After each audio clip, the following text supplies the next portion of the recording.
হবে দেশ বিরোধী চক্রান্ত।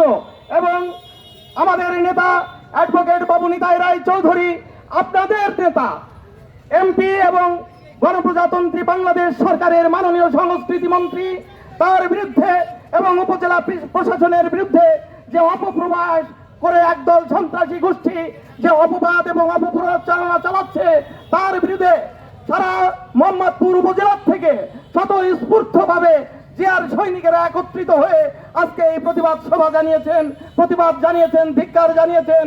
আমি সেই সংগ্রামী প্রতিবাদী জনগোষ্ঠীকে, সেই কর্মী নেতৃবৃন্দকে আমাদের পক্ষ থেকে, বিএনপির পক্ষ থেকে, মোহাম্মদপুর উপজেলার পক্ষ থেকে সাধুবাদ এবং অভিনন্দন জানাই। আমাদের সরকার এখনো 6 মাস হয় নাই ক্ষমতায় এসেছে।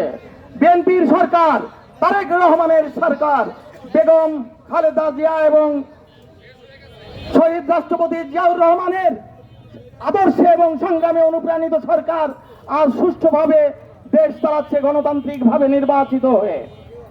যে সরকার জনগণের নির্বাচিত সরকার, সেই সরকার জনগণের কল্যাণে কাজ করবে, এটাই তো স্বাভাবিক।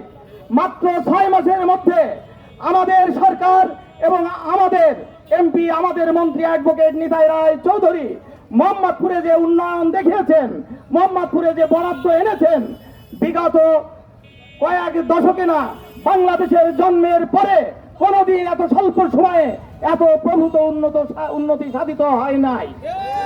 বন্ধুগণ, আমরা 6 মাসে শত শত লোককে নগদ অর্থ প্রদান করেছি। নিরীহ খেটে খাওয়া জনগণ, যারা আন্দোলন সংগ্রামে ছিল, যারা জেল হাজত খেটেছিল, তাদের ভিতর থেকে গরিব দুঃখী যারা, তারা এই অনুদান পেয়েছে। যারা দরিদ্র মানুষ, 2 ঈদে তারা সরকারের ভিজিএফ কার্ডের মাধ্যমে চাউল পেয়েছে। দরিদ্র মানুষ শাড়ি এবং গামছা লুঙ্গি পেয়েছে। যারা এখানে আমাদের সাথে ছিল তারাও পেয়েছে, যারা সাথে ছিল না তারাও পেয়েছে। সর্বসাধারণ সর্বস্তরের লোকজন পেয়েছে। আপনারা বলতে পারেন অনেকে যে আমরা তো এখনো পাইনি। সরকারের যাত্রা মাত্র 6 মাস। 6 মাসের ভিতর যতটুকু সম্ভব তার সর্বোচ্চ আমরা দিয়েছি এবং সুষ্ঠুভাবে দিয়েছি। কোনো রকম কোনো অনিয়ম, কোনো বঞ্চনা এখানে হয়নি। আমরা আশ্বস্ত করতে পারি, অত্যন্ত স্বচ্ছভাবে, পরিশীলিতভাবে এবং ন্যায় নীতির ভিত্তিতে আগামী দিনগুলোতেও সরকারের বরাদ্দ প্রশাসনের মাধ্যমে, স্থানীয় প্রশাসন যারা আছেন, উপজেলা প্রশাসন, তাদের মাধ্যমে এটা বরাদ্দ হবে এবং আমাদের সরকারের নেতৃত্বে সেটা অত্যন্ত সুচারুভাবে প্রতিপালন হবে। যেসব অভিযোগ উঠানো হচ্ছে আমাদের স্থানীয় প্রশাসন এবং সরকারের বিরুদ্ধে, আমাদের নেতাকর্মীদের বিরুদ্ধে, তা সর্বৈব মিথ্যা।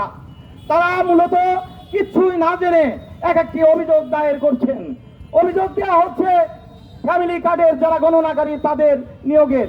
প্রায় 900 গণনাকারী দরখাস্ত করেছেন, তার ভিতর 83 জন মাত্র সিলেকশন পেয়েছেন। বিএনপির হয়েছে, বিএনপির যারা নামধারী তথাকথিত বিদ্রোহী জামাতি বিএনপি, তারাও পেয়েছেন, জামাতে ইসলাম পেয়েছেন, অন্যান্য দল এমনকি ফ্যাসিবাদের যারা নেতৃত্ব দিয়েছেন তারাও এর ভেতর অন্তর্ভুক্ত হয়েছেন, শুধুমাত্র স্বচ্ছতা এবং নিরপেক্ষতার ভিত্তিতে। আমি আশা করব ফ্যাসিবাদের যারা সহযোগী আছেন, 2-4 জনের নাম যাদের ঢুকেছে, উপজেলা প্রশাসন এবং জেলা প্রশাসন সেটা অত্যন্ত দক্ষতার সাথে এই ব্যাপারে বিশ্লেষণ করে বিচার ব্যবস্থা নেবেন, আমরা সেই আশাবাদ ব্যক্ত করি। বন্ধুগণ, আগামীতে যে কাজ আসবে আমাদের, আপনারা দেখছেন টিআর কাবিখা, আপনারা আগে দেখেন নাই, একজন এমপি ছিল, মন্ত্রী ও প্রতিমন্ত্রী ছিলেন, তার ভাই খুঁটি নিয়ে ঘুরত, 5000-2000 টাকা টন প্রতিনিত। আপনারা বলতে পারবেন বিএনপির সময় একটি প্রকল্পে 1টি টাকা কারোর কাছ থেকে নেওয়া হয়েছে? আপনারা ইনশাল্লাহ বলতে পারবেন না। আমাদের নেতৃবৃন্দ কোনো প্রকল্প নেয়নি, আমাদের নেতৃবৃন্দ কোথাও কোনো কিছুতে হস্তক্ষেপ করেনি, কিন্তু জনগণের সরকার, তার প্রতিনিধিরা তো অবশ্যই সবকিছু বিবেচনা করবে ইনশাল্লাহ, এবং সেটাই হবে। আপনারা যারা নিজেদেরকে বিএনপি বলে দাবি করেন, তারও যারা বক্তৃতা দিয়ে বলছেন আমরা তো সরকার মানি, নেতা মানি, এমপি মানি, মন্ত্রী মানি, হ্যাঁ বন্ধুরা, এটাই সত্যি কথা। সঠিক লাইনে এসে গেছেন, সঠিক কথা বলেন, সঠিক লাইনে এসে কাতারে এসে দাঁড়ান। যদি মনে করেন যে আপনারা বিএনপি করেন, আমাদের তো কোনো বাধা নেই। বুকে যদি বল থাকে, ধানের শীষে ভোট দিচ্ছেন, চলে আসেন, সামনে আসেন।